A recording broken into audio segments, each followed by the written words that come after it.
전당대회 이제 선관위원장이 임명이 됐잖아요. 네. 황우여 전 비대위원장 네. 또 다시 나오셨습니다. 네. 전당대회가 본격화되는 거죠. 어제 안이 나왔는데 그게 이제 아니고 아직 확정이 되지 않은 거죠. 네, 확정되진 않았고요. 예. 그러니까 뭐 19일 뭐 청주 뭐 이런 그 보도들이 있었는데 네. 검토되고 있는 그 옵션 중에 하나인 것으로 알고 있고요. 이제 선관위가 꾸려졌으니까 본격적인 일정 뭐 등등을 논의할 겁니다. 이런 얘기도 있더라고요. 그 장소가 섭외가 되지 않아서 8월 중순이 힘들 것 같다. 그런 측면도 있어요. 이게 늘 전당대회가 그 대관하는 게 쉽지가 않더라고요.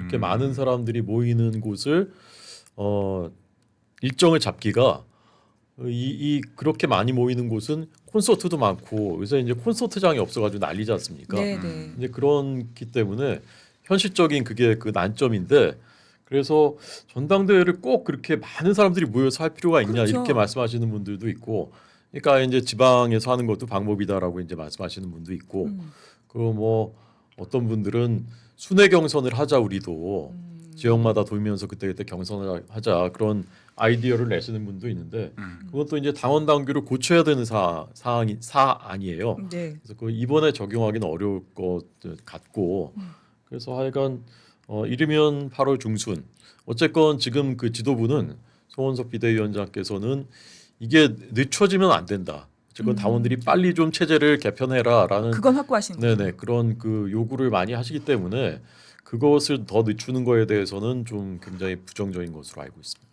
저 뭐 의지만 있다면 사실 큰 장소가 아니더라도 좀 의미를 담아서 이번 전당대회는 좀 숙연하게 조금 비장한 마음으로 그렇게 할 수도 있지 않나라는 의견이 있더라고요. 숙연하고 비장하게 하려면 어디서 해야 되나? 숙연하게 비장하게 크지 않은 의미가 담은 장소들을 뭐 찾아보는 검색해서. 것도 좋지 않겠느냐. 근데 이제 당 대표를 뽑는 것이기 때문에 어쨌건 이제 축제이기도 하고 또 지지하시는 분들은 이제 거기에 모여서 이제 발산을 한번 하는 거거든요. 그 열기를. 그래서 이제 그 컨벤션 효과도 있는 거고 그래서 그것에 이제 장점 분명히 있는데 네. 예, 뭐 현실적인 대관 문제가 있긴 하지만 그래도 많이 모이는 것도 그 나름대로 또 의미가 있다고 저는 봅니다. 그렇죠. 빨리 해야겠죠. 빨리 해. 지금 보수 지지층이 사실 기존 보수 지지층도 다 등을 상당히 많이 돌렸잖아요. 이분들도 빨리 새 지도부 출범해서 뭔가 하는 모습을 보고 싶은 것 같아요. 지금 오늘 그 우리 대본이라고 할 수 있는 여기에 제목들이 상당히 강한데 지금 보수 지지층 마음이 딱 이런 것 같거든요. 좌초된 혁신이 뭐 국힘 어쩌다 이 지경 되는 약간 지금 보수 지지층 마음이 딱 이런 거예요. 그러니까 빨리 뭔가 재정비를 좀 해라. 정비해가지고 뭐 야당 저는 민주당에 있지만 야당이 필요하잖아요. 야당이 필요성은 당연히 정치가 바로 서려면은 야당이 제 역할을 해야 되는데 지금 야당 소식 볼 때마다 뭔가 좌초 뭐 이지경 이러니까 지금 보수 지지층도 상당히 답답하고 빨리 했으면 좋을 거라고 생각해요. 그래서 저는 그래서 송원석 비대위원장이 그런 거를 감안해서 어떻게든 빨리 해야 된다고 말씀하신 것 같은데 글쎄요. 근데 일단 빨리 하는 것도 중요한데 그래서 누가 나오느냐. 그렇죠. 누가 나와서 정말 새 판을 짤 수 있느냐 이것도 중요한데 그 그림도 지금 안 보이니까 답답해하시는 게 아닐까? 저는 빨리 하는 것도 중요한데 잘하는 게 되게 중요하다고 생각하거든요. 근데 이제 전당대회 룰이 어떠냐 그러면 기존처럼 당신 100%로 할 거냐, 네. 아니면 뭐 5대5로 할 거냐, 아니면 이번에는 윤석열 대통령 탄핵된 것을 반성과 성찰하면서 민심 100%로 할 거냐. 뭐 이런 부분도 결정하고 메시지를 주면서 전당대회를 해야 된다고 생각하는데 지금 그냥 막 대관으로 끙끙대고 있고 막 빨리 전당대회를 개최해야 된다라는 것에 급급하면 여전히 뭐 개혁과 혁신은 또 오갈 데 없는 것이고 무엇보다 전당대회 선관위원장이 또 황우여 비대위원장이에요. 네. 이분은 전문직인 것 같아요. 전문직 선관위원장. 이게 심지어 작년 2024년에 비대위원장 하셨던 분 아니세요? 이분이 제가 알고 있기로는 1947년생이시거든요. 이제 네. 80이세요. 예. 그만하실 때도 됐어요. 전당대회 하나만으로 누군가를 선관위원장으로 앉히는 것 또한 메시지가 되는 건데 다시 황우여 비대위원장 그냥 찾던 사람 또 찾고 룰도 그냥 그대로 간다면 사실 전당대회에서 보수층 지지자들이 기대를 할까, 이 혁신과 개혁을 기대를 할 수 있을까라는 생각이 듭니다. 비대위원장은 김종인, 선관위원장은 황우여 약간 대명사처럼 되고 있는. 그러니까 선관위원장이 뭐 중요하다고 그냥 선거 관리만 하면 되는 데라고 생각하시는 분도 있을 수 있는데 네. 아니에요. 선관위원장이 지금 보수 진영에서는 선거를 어떻게든 좀 인물도 새로워야 되지만 방식과 뭔가 진행 이런 거 여기에서도 창의성을 좀 찾아야 되는 거거든요. 어떻게 아까 대변인께서 말씀하신 것처럼 전당대회는 당원들의 축제거든요. 저희 당 전당대회 하면 저희 당원들 모여서 마음 맞는 사람들끼리 한 번 또 신나게 놀고 그 전당대 연설도 보고 국힘도 마찬가지예요. 보수 지지층이 그런 그 축제의 장이 돼야 되는 건데 그냥 형식상으로만 하는 뭔가 그냥 늘 해왔던 대로만 하는 약간 관료적 성격의 선관위원장을 임명한다. 거기서 거기 시작부터가 뭔가 기대감이 안 생기는 느낌이 드는 거죠. 조금 그래도 제가 반론을 하자면 선관위원장은 공정하게 할 사람 이런 그 중요하죠. 그런 네. 그래도 믿음을 줄 사람 어느 쪽에 치우치지 않는. 이제 황우여 위원장은 그런 면에서는 저는 좀 신뢰를 받는 분이라 생각해요. 지난번 대선 후보 경선할 때도 그때도 선관위원장이었는데 그 경선은 잘 치렀고 그 다음에 그 후보 교체 파동이 있을 때는 또 이분은 이제 반대를 했던 분이에요. 네. 예, 그래서 그런 그 이미지가 있다고 생각하고 그리고 그 현재 그 룰은 당심 100%는 아닙니다. 지난번 대표 뽑을 때 8대 2였어요. 네. 당팔 민심이. 당팔 그때 이제 8대 2, 7대 3 복수의 안이 올라갔는데 최종적으로 8대 2로 결정이 됐었고 네.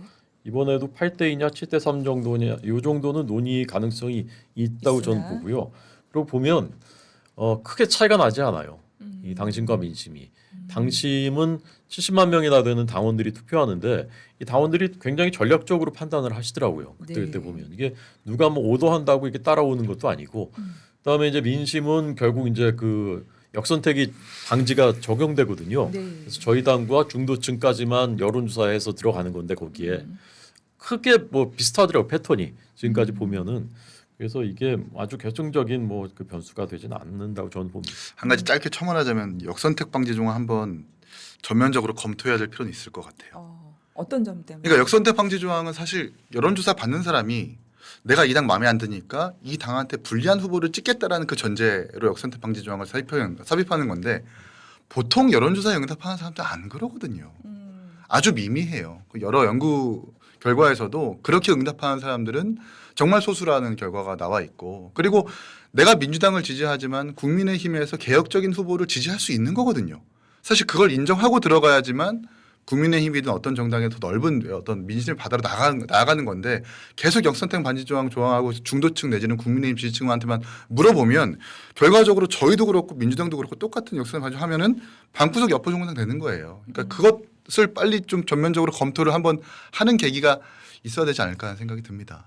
혁신이 뭐 이런 데서 또 제안할 수 있는 사실 저는 역선택 방지 조항 말고 여론조사에 의해서 뭔가 후보자를 결정하고 당 대표를 결정하는 것 자체가 저는 동의하지 않거든요. 그러니까 전 세계 대한민국만 하고 있는 제도예요. 네. 여론조사를 통해서 뭔가 공직 후보자를 결정하고 당 대표를 결정하고 하는 거 어느 나라에서도 안 합니다. 사실 우리 당도 그래서 지난 전당대회 때 저는 이거 여론조사로 하면 안 된다. 차라리 국민 선거인단 그러니까 하고 싶은 사람이 등록해서 하도록 해야 된다. 그러면 역선택 방지를 못 한다. 이 주장하는데 그 결이 맞는 거거든요. 그러니까 역선택 그런 거 신경 쓰지 말고 일반 국민들의 참여를 하고 싶으면 일반 국민 선거인단을 통해서 해야 되는 거고 그리고 여론조사라면 여론조사 저도 그 학생들을 만날 때도 그렇고 다른 사람 만날 때도 물어보면 여론조사 전화 받는 사람 한 명도 없어요. 정말 그 사람들은 공천이나 이런 거 할 때마다 훈련된 사람들이에요. 네. 늘 여론조사 전화 받아서 내가 지지하는 누군가를 도와줘야지라는 마음을 갖고 있는 사람들이 대부분 여론조사 전화를 받기 때문에 네. 그거를 이 척도로 삼는 거는 참고 지표로만 삼아야지 뭔가 결정 기준으로 삼는 거는 저희 당도 저는 부적절하다고 생각하고 한국 정치에서 좀 논의를 해봐야 되는 문제라고 생각합니다. 근데 큰 틀에서 보면 여론조사 결과가 그 직후에 나오는 투표 결과하고 거의 비슷하지 않습니까? 그러니까 여론조사가 그런 통계로서의 가치가 없다라고 하는 것은 저는 좀 납득하기가 어려운 얘기인 것 같습니다. 그러니까 통계로서의 가치가 아니라 참고 지표로는 활용하는 게 좋다고 생각하는데 늘 오류가 존재한단 말이에요. 어쩔 수 없는 이 통계상에 당연히 오류가 있기 때문에 오류가 존재하는 걸 갖고 최종 결정한다. 그러니까 예를 들면 이거죠. 그러니까 플러스 마이너스 뭐 몇 프로라고 하면은 정말 한 0. 몇 프로 차이로 누군가 이겼어요. 여론조사에서. 그러면 사실상 이거는 누가 이긴지 알 수 없는 건데 그걸로 후보자를 결정하고 당대표를 결정해 버리잖아요. 저는 그 오류를 범하면 안 된다는 거죠. 근데 이제 급할 때는 그게 사실은 그 거의 최고이자 최선의 그 유일한 선택인 경우가 있어요. 이번에도 뭐 후보 단일화 갑자기 한다. 결정할 수 있는 방법이 여론조사 말고 뭐 어떤 방법이 있겠어요. 이제 국민 선거인단 이렇게 모집하고 하면 또 이제 집단 동원의 문제가 있어요. 막 동원식 하거든요. 막 조직 총동원해서 그거 가입하라고 하고 해서 그래서 조직력이 있는 사람이 유리해지고 이런 측면이 있어서 하여간 지금 두 분 말씀하신 거에 일정 부분 동감하는데 그런 좀 논의를 해볼 필요는 있을 것 같습니다. 네. 그래서 이번 당 대표에 누가 도전장을 내밀 것인가? 김문수 전 장관 그리고 한동훈 전 대표는 아직 공식적인 입장이 없습니다. 김문수 장관은 사실상 출마 선언하신 거 아닌가요? 공식적으로 출마 선언을 하지 않으셨죠. 그래서 사회자님이 좀 시원하게 얘기 좀 해주시죠.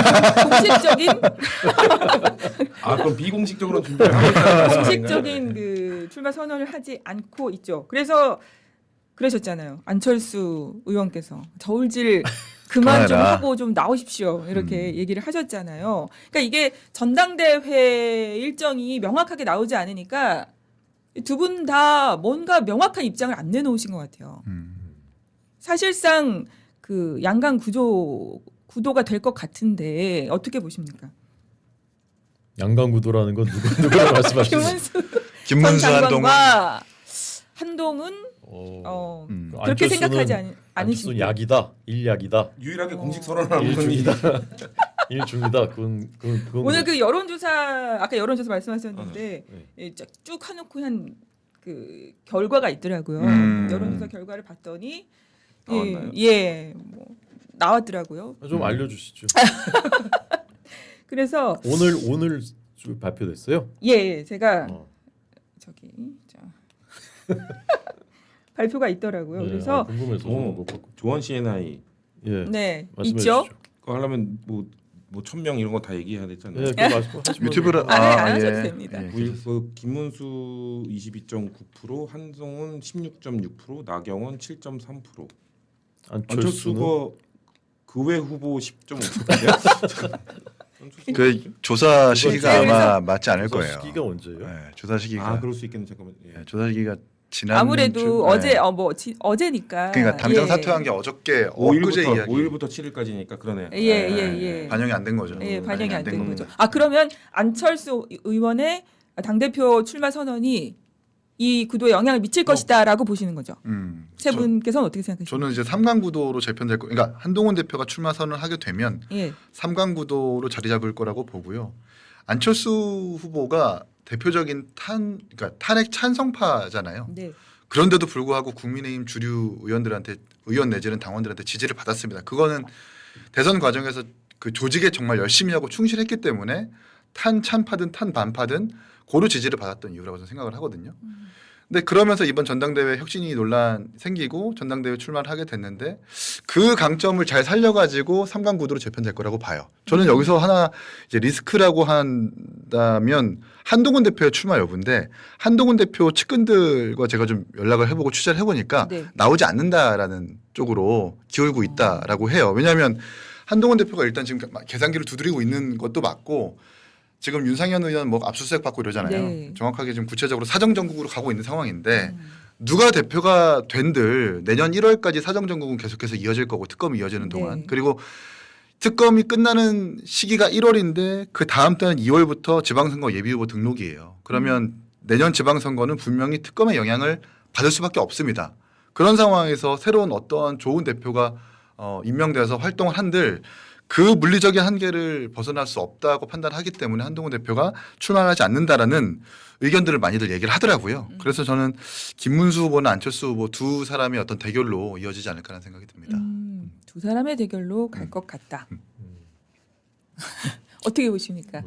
저는 일단 조경태 의원이 또 출마 선언을 예, 했잖아요. 그래서 하셨죠. 근데 조경태 의원이 그 안철수 글쎄요 그 이제 여론조사가 나오는 걸 보면서 조경태 의원이 좀 접어주셔야 되지 않나. 왜냐면은 결국 똑같이 또그 지난 대선 그 전당대회 때처럼 뭔가 탄핵에 찬성했던 파와 네. 탄핵에 반대했던 파로 나뉘게 될 것 같은데 이쪽 그 탄핵 찬성했던 파가 둘로 나눠지면은 안 되잖아요. 그렇기 때문에 어렵잖아요 선거가. 그렇기 때문에 저는 안철수 의원의 이런 아까 이기인 치고 말한 것처럼 명확한 그런 입장을 갖고 있는 사람이기 때문에 한 명에게 힘을 실어준다면 또 안철수 의원에게 힘을 실어주는 게 맞지 않을까. 그러면은 전 양강 구도가 될 거라고 보고 한동훈 전 대표는 전 뭐 타 방송이나 이런 데서 계속 나와야 된다, 결단을 해야 된다라고 저는 얘기를 했었는데 결국 이렇게 안 나오는 걸로 정리가 되는 것 같아서 승부를 결국 안 보는구나. 저는 모두가 불리하다고 생각하는, 모두가 안 될 거라고 하는 선거에 오히려 승부수를 던져야 된다고 생각해서 내년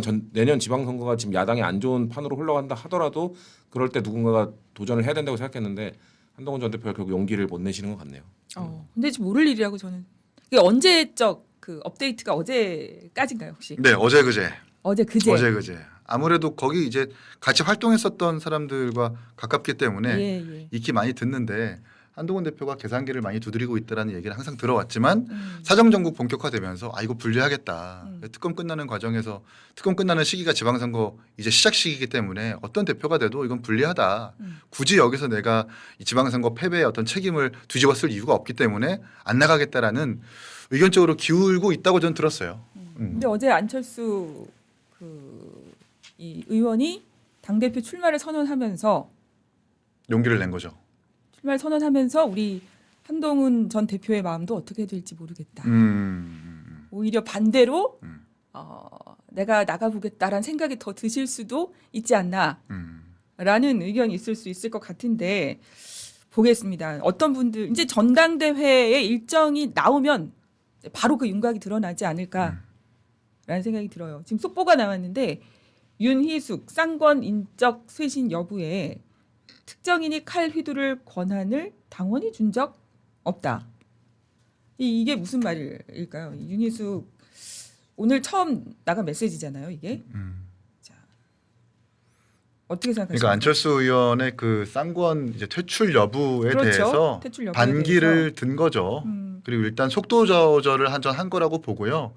윤희숙 원장이 이제 쌍권에 대한 퇴출 여부를 개인적인 어떤 가치 판단을 드러낸 것이 아니라 아직은 혁신위가 출범하지 않았기 때문에 이렇게 뭔가 특정인을 대상으로 칼을 휘두를 것은 좀 바람직하지 않다라는 의견으로 이렇게 속도 조절을 한 거라고 좀 봅니다. 네, 그런 의견이 아닐까 싶어요. 지금 속도를 조절할 시간이 사실 많지는 않은데 어떤 입장을 내놓은 거다라고 또 보여줄 수도 있을 것 같아요. 속도를 조절했다기보다는 의견 표명을 나중에 혁신위가 끝난 다음에 판단을 하면 될 것 같아요. 저게 왜냐면은 자 이제부터 칼 휘두릅니다 하면은 막잖아요, 당연히. 그러니까 아까 말한 것처럼 마취를 하고 해야 되는 거기 때문에 그 지금 안철수 의원이 실수한 거를 전철을 밟지 않으려고 하는 건지 아니면 본인은 그럴 생각이 없어서 저렇게 말하는 건지는 알 수 없죠. 혁신이 끝났을 때 과연 저런 쌍권이나 이런 책임 있는 사람들에 대한 뭔가 이런 쇄신을 그래도 혁신 안에 넣는지 안 넣는지는 결과를 보고 판단하면 될 거라고 생각합니다.